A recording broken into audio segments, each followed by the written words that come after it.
Hello class, I decided to share with you how to create an egg.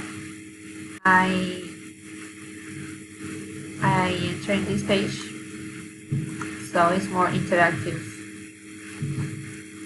to show you.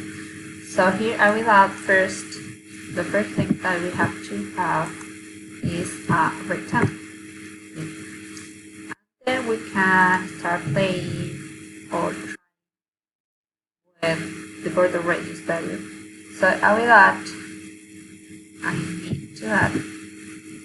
I need a shape like that to create the egg is not in that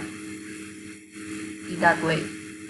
So I will add the values for each corner. So the first value is for the corner left, the second value is the corner right, bottom right, and bottom right and left. To change the shape that we have now, we need to add a slash, and we will start top right,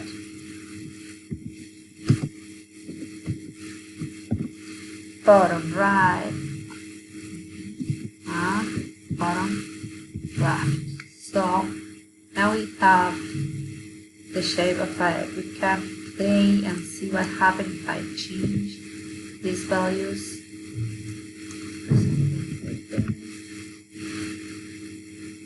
Okay. So that is the interesting thing that we learned this week, and I decided to show you how easy is creating this shape.